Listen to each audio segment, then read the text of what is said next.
Hello everybody, I'm Nick, and in this video I want to talk about IdentityServer 4 being wiped from GitHub by the Duende team, the company that made originally Duende, and now they're just monetizing off of it. And as you can see, this is what you would be able to see if you went on IdentityServer 4's repo on GitHub around 2 hours ago.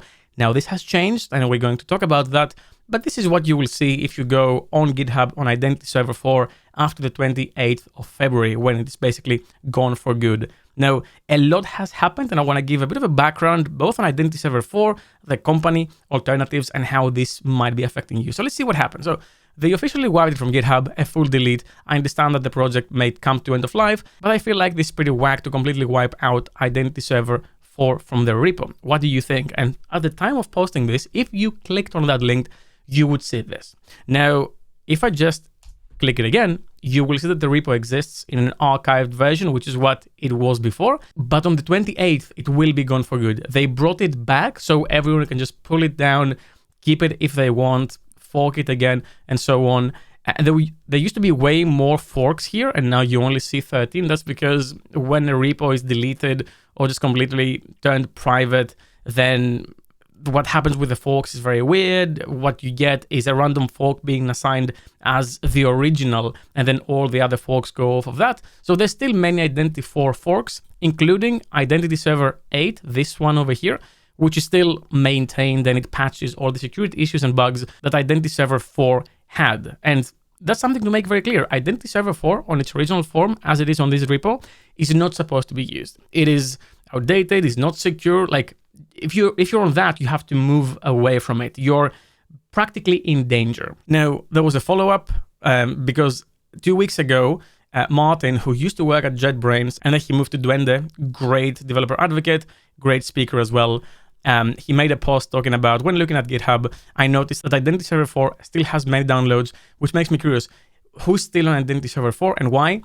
Tons of people are still on IdentityServer 4, and you have to really take action on that. Either move on the latest version and pay the fee, or move on another free version or another paid version that is cheaper. And this post, by the way, can be found here. So this is where it is. And as you can see, people replying combination, if it ain't broke, don't touch it. And then the license being prohibitive. And some other people expressing the disappointment or the fact that they can't move or they can't get it through procurement. A bunch of different reasons why they haven't moved. But if I go on this comment by Martin, it's a follow-up on what happened, saying that, hey, this question was a person on my side and genuine question of curiosity and reasoning. Now, he's working for Duende, so he's trying to obviously market the product and get more people to pay for the license. In case you don't know, the IdentityServer project over here costs up to $20,000 a year, but you can also get customized deals if you want. And then based on client IDs, you have these sliders. I think this used to be $16,000 not too long ago. I could be wrong, but this used to be cheaper, especially when they launched with this pricing model. But please correct me if I'm wrong. There's still a community version, by the way, which is if you're a for-profit company or individual with less than 1 million USD projected. What does that mean? So not actual, but just you're projected to get there? I never actually noticed this projected. That I'm not quite sure about that. And then with access to less than 3 million in capital facilities, and also non-profit organizations or charities with a published annual budget less than 1 million USD. So, it's a fairly expensive product. There are, of course, free alternatives, which I will talk about on this video.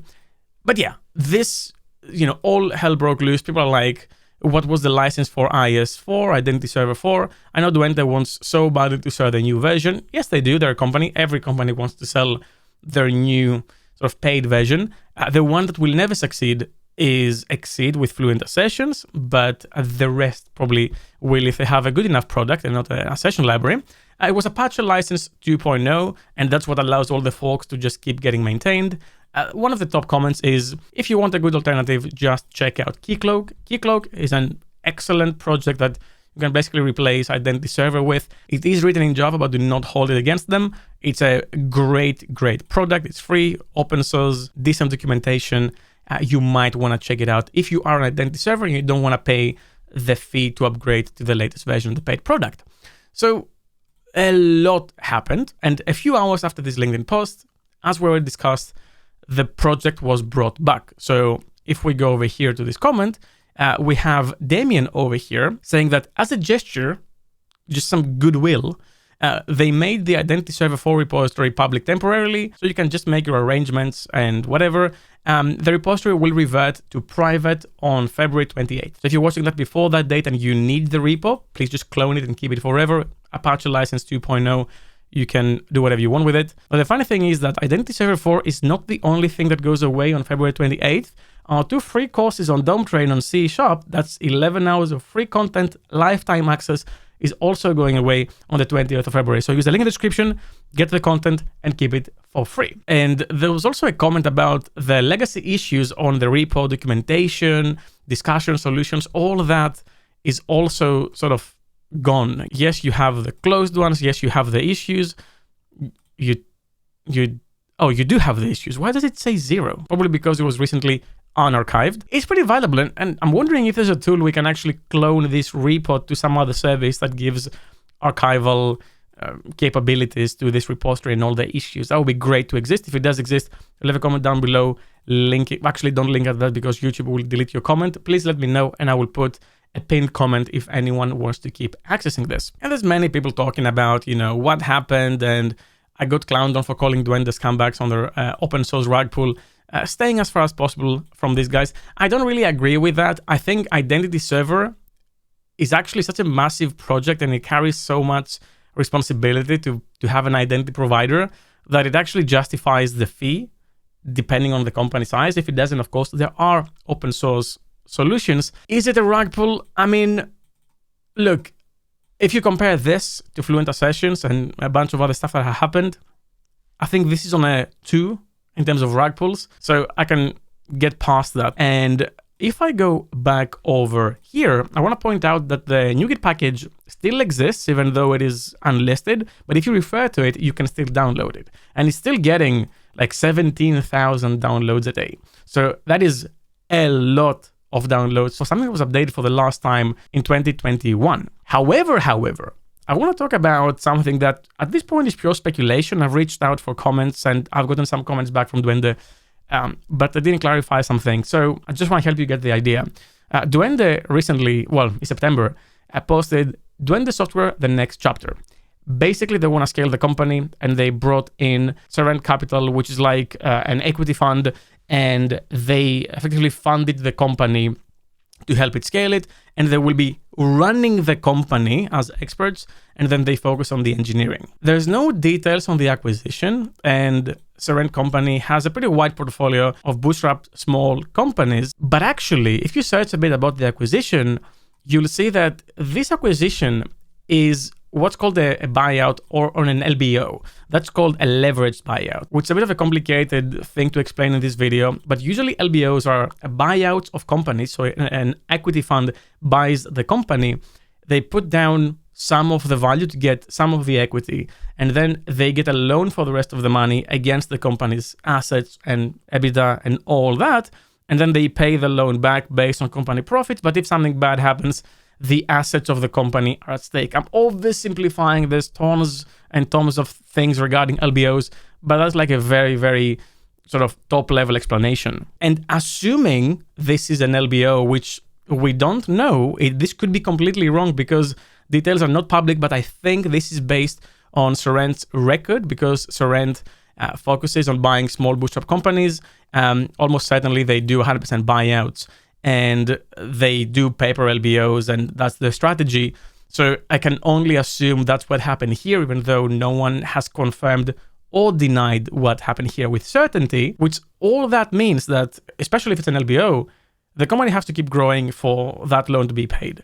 And they will do whatever they can to grow the company up, and eventually, the equity can just sell it or do whatever they want with it. It's not really explained what's going on here.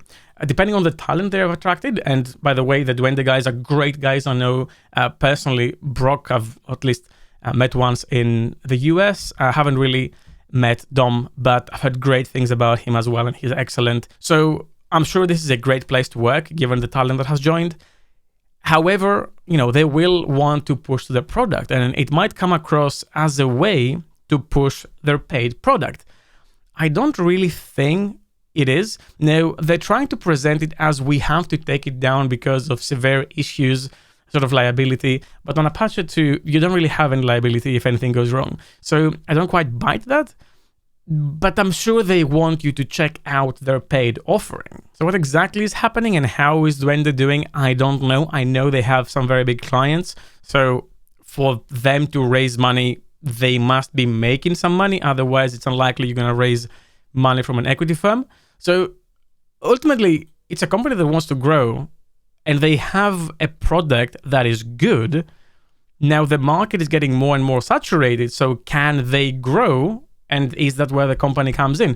It's very tricky, but even though this might look like a way to get more people on the product and the paid product, I don't necessarily think it is. I think they genuinely don't want to have to even look at IdentityServer 4 anymore.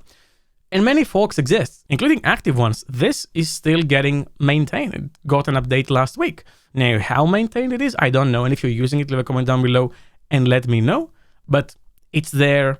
And everything has been updated to .NET 8 and you can use it. I ultimately think Duende is doing the right thing, whether they're doing it because genuinely they want to grow the company and they think this thing will grow the company, or for any other reason, or genuinely they just want to have the project up anymore. I'll leave this for you to make a decision. Well, that's all I had for you for this video. Thank you very much for watching, and as always, keep coding.